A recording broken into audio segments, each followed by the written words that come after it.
I work full-time freelance as a writer.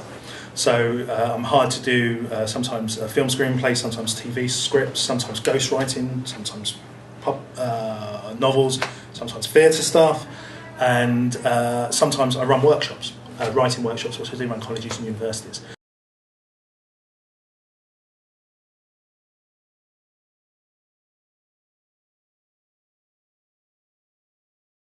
It's because I'm freelance, I don't have a boss. I may have producers or directors who tell me, we want you to do this, this, this, but I never wake up and have to go into an office. I wake up and I think, oh God, I really don't want to do any writing today. I just want to lay in bed, watch Sky Sports. I'm on my toilet in my room and start writing. The first 5-10 minutes are horrible when you wake up and write, because you just think, you know, I don't want to be doing this. Before you know it, 5-10 minutes have become 5 hours and you're buzzing and you're absolutely loving it and you've written about 20-30 pages. So it's all about getting over that initial hurdle of forcing yourself to get up to write and set the laptop. Because you're your own boss, you don't have someone there going, come on, you've got to do this now. So it works both ways. You've got to be very self-motivated.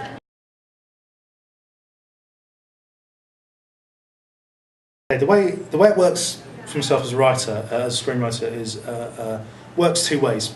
The first way is when you've written something yourself, okay, and you approach producers, directors, production companies, usually with a one-page pitch before you have the script. If they like the pitch, they're then asked to read the script. Okay, so, and the pitch will basically be, do you know about pitches? Probably. It's like the concept of what the script is, what the story is, you know, basically what genre and what kind of reference of other films. Is what I do is I offer 2 to 3 year options, where basically the production company stroke producer will have 2 to 3 years to make that film. I can't show that script to any other production company to try and make it. Okay, they will give me X amount. They usually give me about 3 to 4 grand initially for the option, and then they will then give you development money, which is usually 1k to 2k every time you rewrite the script. If they don't make it within those 2 to 3 years, the option reverts back to you, which means you can show it to anyone. They have to start principal photography within those 2 to 3 years. Before they can start principal photography, which is once they've got the funding, Screenwriters' fee is 5% of the budget. So an example is the film which they're now prepping and going to be shooting start of the year in Brazil, which I wrote, called City of Shadows. That's a 500k budget. So they have to pay me 25k on top of all the option money they've already paid me, development money, for basically the 5% of the budget so they can shoot it. That's all the way the contracts and legalities work. So, I mean, and that's low end, you know, that's independent British filmmaking. If you think about Hollywood films where the budget's like 100, 200 million, take 5% of what the screenwriter gets there. So the screenwriter's going to be getting anywhere between 6 to 7 figures. You know, that's what I want to be writing in America.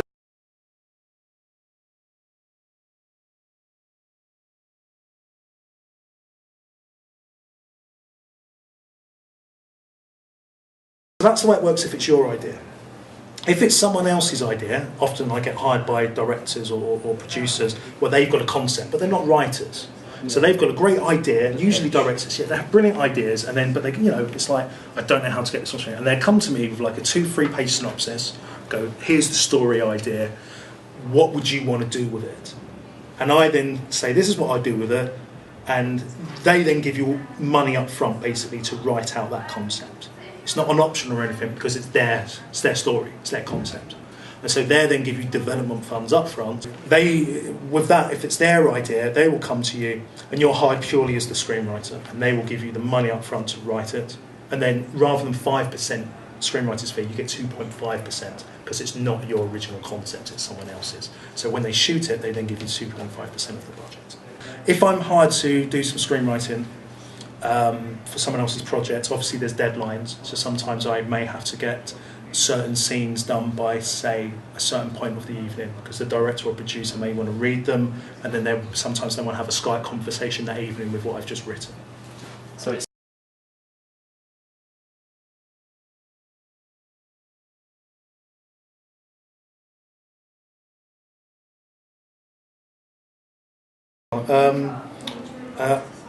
It's interesting because the only time I've co-written with anyone, often when you're working with, if it's someone else's concept, you're working with the director a lot of the time, so in a way they're not writing it with you, they're not sitting next to you writing it, but they're making sure their visualisation of how they want it directed, or how they visually see the film is going to come out when you send them all of each scene. So in a way, you're kind of working with that. And with producers, you've got to make sure you're writing it within their budget. Yeah.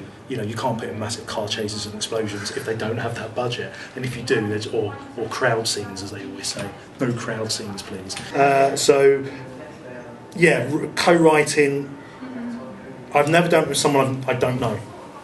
If it's someone, the only time I've done it, sitting next to someone actually writing, and it's quite difficult. It is quite difficult because you both write at different paces. Yeah, you're brainstorming, so you're kind of brainstorming, and at the end of the day, there has to be one of you who does the typing, and the other one just sits there and kind of, how about this happens and this happens and this happens. If you both sit there and try and write scenes and take turns, it reads as two different scripts. And the minute something reads as two different scripts, you shout to an actor and they're just going to go, what's going on here? So it's a very difficult thing, but if you have someone who you have a shorthand with, who you've known for a long time, you have a good shorthand with, it can work. But one of you has to write, and the other one has to be just there shouting ideas. And they're usually the one who's buy the drinks because you're busy talking away. So, you make sure you get the various parts of it. Yeah.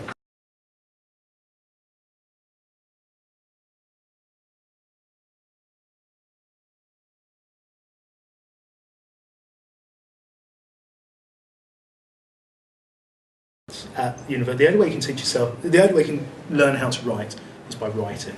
There's a correct way to format stuff, which you can learn in workshops, which they may have like a semester at university where you have a screenwriter came in. I had that briefly. And I go to unis and colleges and run workshops, for people who are interested in screenwriting. The reason I would say to go to university, from a screenwriting perspective, and also if you wanted to be a director, the best thing to do is actually just go out there, direct stuff, write your own stuff, or get a camera and just film stuff.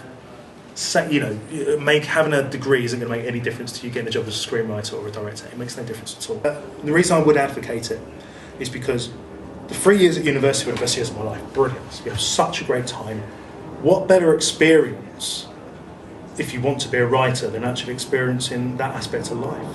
You make so many great contacts whilst you're there of people who are students and stuff. Her ears must have been burning because I mentioned it. You make so many great contacts with people who are other students and who you'll graduate together with, etc., etc. You'll have all the equipment you can utilise and use. But the main thing is, I'd say, from a writing perspective, life experience. There's nothing better than you go to university and you just have a great time. And if you've got film equipment there, you can utilise it, but you have a really good time. You learn so much about yourself and about life that it helps you as a writer. The best way to write, to become a good writer, is life experience. You're not going to have a director go, you've got a degree in film, I'm going to hire you as a screenwriter. It's about what you write. It's all about what you write. But I said the best way to write something is to experience life. And university is one of the best experiences you can have.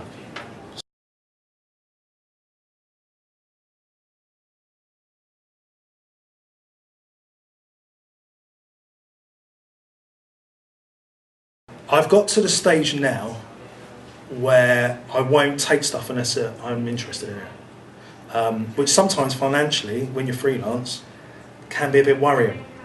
But what I found was, when I was taking stuff purely for the money, which at times, if this is your full-time job, that's what you have to do at times, I found what I was writing was awful because I didn't believe in it.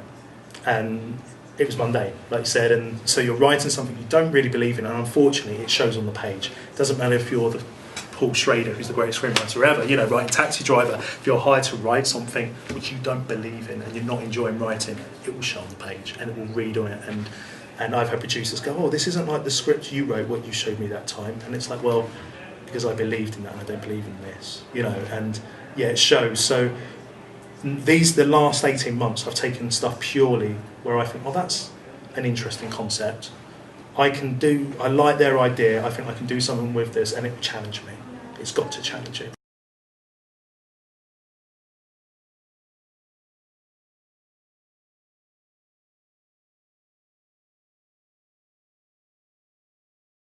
But the way to protect yourself as a writer is, one, join the Writers Guild. Two, copyright everything you have. It's quite easy to copyright stuff. The Writers Guild will do it for you. Okay. Now the Writers Guild, you become a member of their union. I'm lucky enough, because I've got enough credits, I'm lucky enough to be a full member, but even if you're just a student, you can become a student member. Okay, so if you have ideas, they will help you copyright your material for you. And then if you send it, if you show a pitch, or if you show a producer a pitch, or even a director a pitch, you know, legally they can't. They can try and steal it, but you've got it all copyrighted. There's other websites as well that deal with that. Also, if you I know it sounds silly, but if you email it to yourself and keep that email, it's dated.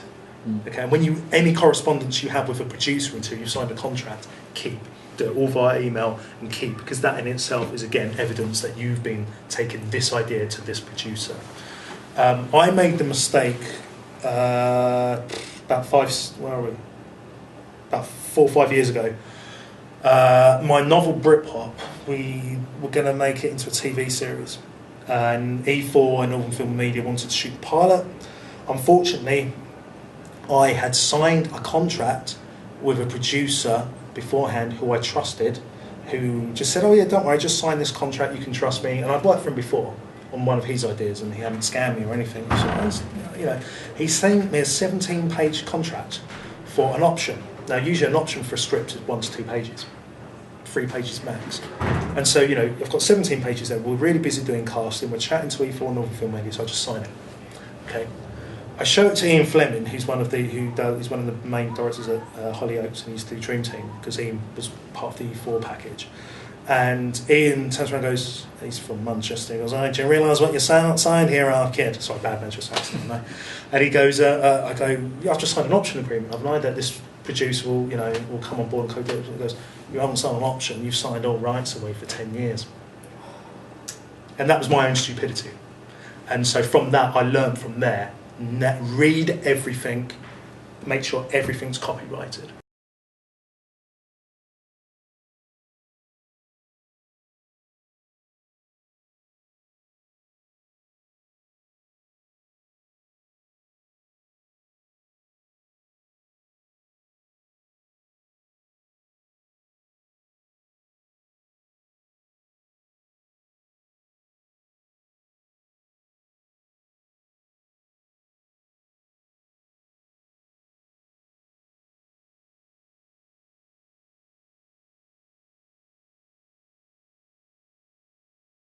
So I don't really have a job title because I do quite a few different jobs. The main job is test screenings. So that is basically, we will go to an area where we're going to show a film. So for example, one is not too far from here, Kingston. There's a place called the Rotunda, and they have the View Cinema in there, you know? And we often do test screenings there. So I will spend maybe a week before walking around Kingston and trying to get different types of people to come and see the film. And that can sound easy because you're giving out free cinema tickets, but actually it can be quite tricky because you're trying to get a certain type, a certain demographic. So you might want 25% 15 to 18-year-olds, and then maybe 25% 19 to 25, and so on. So it's about trying to get the right numbers of people. And then what we do is we bring that group of people to come and see the film, and they watch the film for free. You get to see it months before it comes out, and then at the end of the film we run down the aisles with lots of questionnaires, and they pass those along, and then they spend about a good 15-20 minutes filling out the questionnaires, and then we do focus groups. So that's the main job. We actually literally get them off the street. Oh really? Yeah. So they'll print me a stack of tickets, and some of my colleagues as well. And obviously we'll go to the cinema, that's a good place to recruit people, but sometimes we'll go to, if it's a film for young people, we might go to like the college there, Kingston, or we'll go around shops as well, so just as many places. If it's a kids film, we'll often go to the schools, and you need to get permission for that, and we'll give them like a stack of tickets that they can then give out to parents.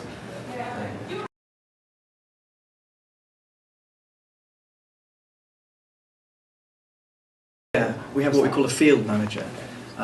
because basically the company, actually I work for two companies that pretty much do the same thing. There's sort of two sections. You've got the executives, and what they are, they're the market research staff, if you like, and they're sort of like the experts in their field for market research, and that's all the kind of data gathering. Because basically at the end of the day what we're doing is gathering data of people, you know, whether it's someone's opinion. For example, on the questionnaire it says, please describe in short words and phrases how you would describe this film to your friends and family. And then people can write quite descriptive things, you know, oh, I really liked the main character, you know, it was very emotional, whatever they're writing. But then we also have tick boxes as well. So it could be things like tick which one of these drew you to see the film. It might be like the list of stars that were in the film, it could be the director. And what we do with all that information is that we literally then collect all that data, and you can actually then have it up on the computer and you can see at a glance how many people mentioned comedy in the film, how many people mentioned the lead actor in the film, and we send all that back to.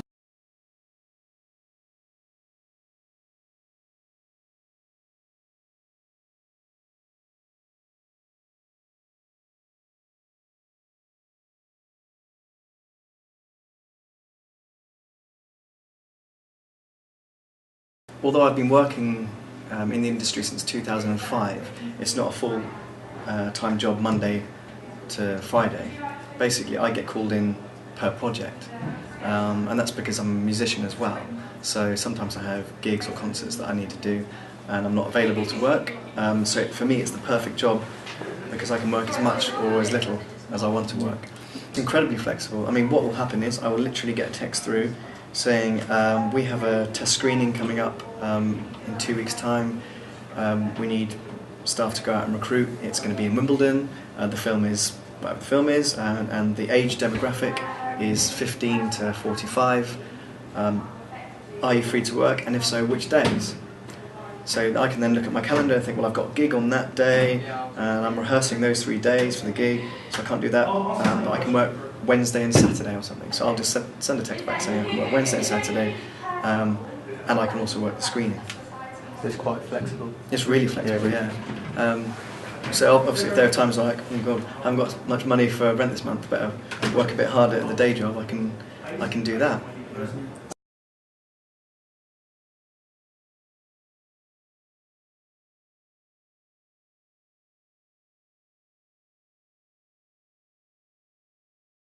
That's a tough one because I didn't study media as such. I studied, you know, acting, and although I did one module that was on like sound design and things like that, I didn't really study the technical. I think it depends what you're trying to do, really. I think if you want to be a cameraman or something like that, I think then you need to go to like a college where you can learn about that as well as getting experience. But I think for doing what I'm doing, it's best to go out there and just get the job. Well, I suppose actually, yeah. I mean, there's marketing courses that you can do if you wanted to go in that direction. I actually just got the job through the stage newspaper. I mean, it was literally just there. I'd left drama school. I didn't have a job waiting and ready for me. And in between auditioning for plays and TV and stuff, I needed to earn some money, you know, to pay the rent. So I was just flicking through the stage newspaper and saying, "Do you love films?" I was like, "Yeah, I do love films. Would you like to work in the film industry? It could be kind of cool." And it just sounded like a really interesting job, and so I applied, and they needed people to go out on the streets and give out their cinema tickets. And that's how it all started, and I've stayed with them since 2005. So did you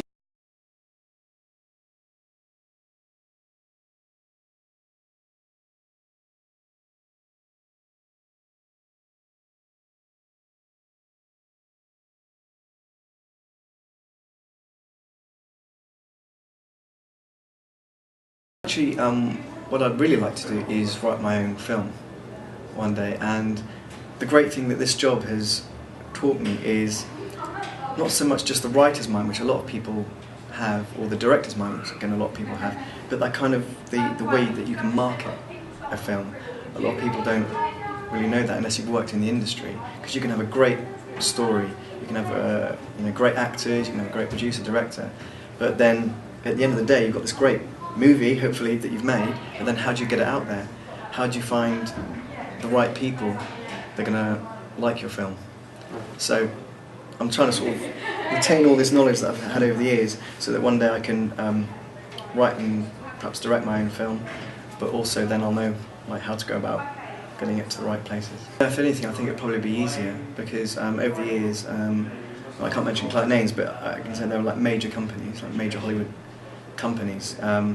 So if I did write a script, I would know exactly who to send it to, and there's a good chance that they would at least read it, because they know me. Hopefully they would read it. Whereas an unsolicited script, which just means you've sent it out randomly, they get those all the time. So the chances, even if you've written a really good script, the chances of it being read sometimes can be quite slim. But obviously you've got that contact, so yeah, definitely.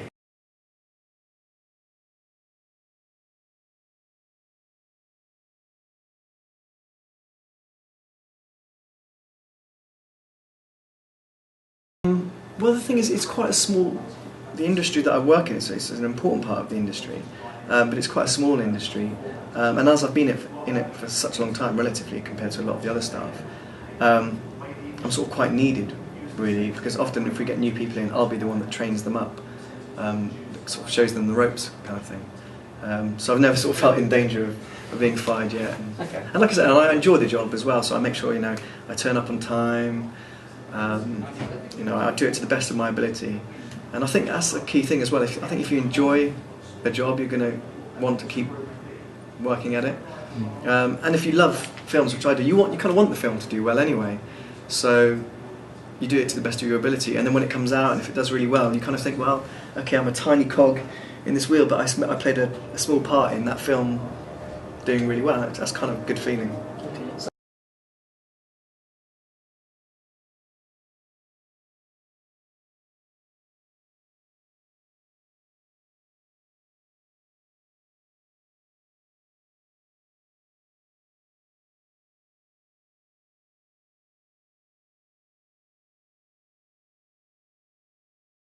So we got actors. We had one girl who was very glamorous. She was a model, and I remember her first day out recruiting. It was in Kingston, actually. She was dressed very glamorously, which kind of helped actually, because everyone sort of stopped when she was giving out the tickets.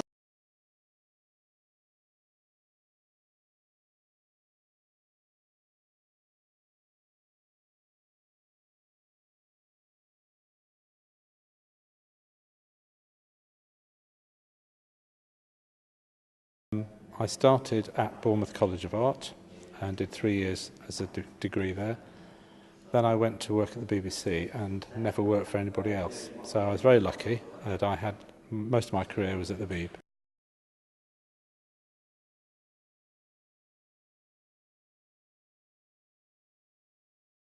When I was there, I got a job as an assistant film cameraman. And the roles really were putting a clapperboard on,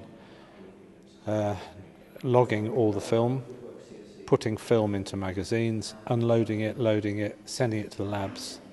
It then got processed, came back, was viewed, and I did that for a long, long time. So I did initially 4 years on documentaries all around the world, and then another 4 years doing dramas, on really, really nice top dramas. Eventually got made up into a cameraman, and I started doing tape technology in the 90s, and that was Betamax, Digibeta, then high definition. And then in 2000 the BBC closed the film department, so we were all made redundant. So I went freelance. And the great thing is you can work on anything. You don't have to just work on BBC programmes, you can work on anything. So for me that was a brilliant move, and I got paid.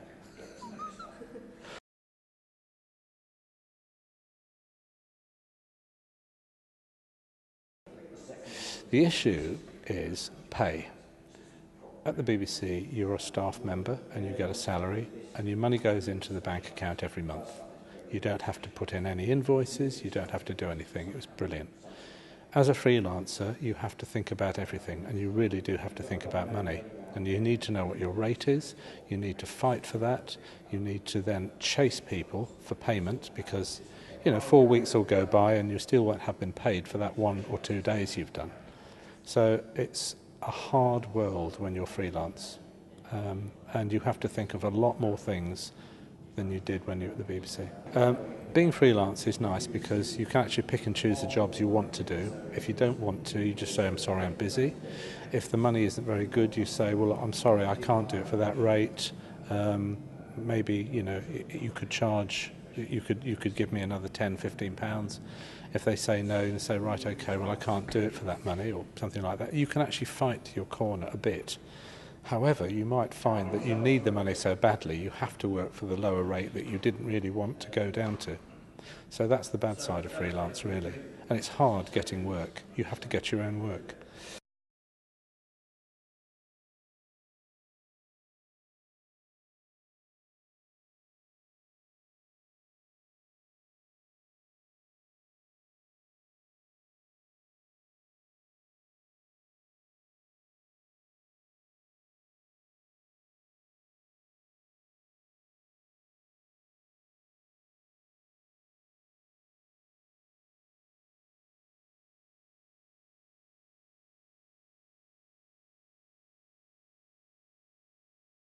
So you've got about 7 or 8 different departments. You've got just camera and sound, obviously. You've got lighting. You've got design, and that includes wardrobe and makeup. You've got a massive lighting department that I would be in control of. And then you've got the production team, which involves script supervisors, producers, executive producers, and then beyond all the production work, there's the editing and post dubbing and all that. So it's a massive list of credits that have to be put on a drama, whereas a documentary could be as little as 2 or 3 people. But it's much more fun when it's just 2 or 3 because you can get on with it. Everything takes twice as long on a drama.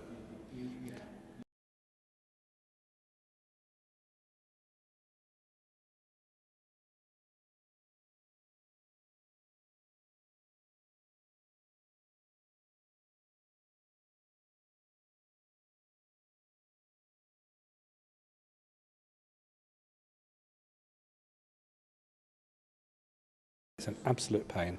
It's very difficult to keep up with the technology now, and you have to keep up with it. Just as I am, I've now gone from tape to cards, and I'm finding it very frustrating. But you've got to stick with it. If you want to get into this industry, you kind of need to put yourself in a position where you can do. I think university isn't the right profession. And I don't think a university degree would be the right thing. If you were going to do some kind of further education, I would suggest an art school. Something like this course you're doing at the moment is perfectly good. Perfectly good. When you leave this, you need to have something to say, I have done this course, I have done that. I've done a cross-section of all sorts of things, from script writing to lighting to sound, cameras, all those sort of things. You need them under your belt before you leave here. You need something like that. Don't just stick to one vocation.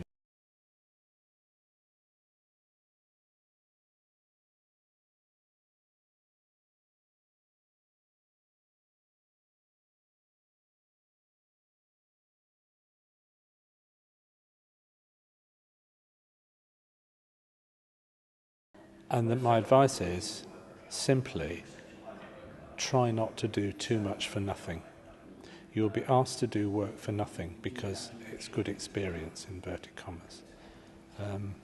Yes, you will have to get the experience, but all I'm saying to you is you cannot afford to do that. You cannot afford to pay rent and rail fare and eat if you don't get paid.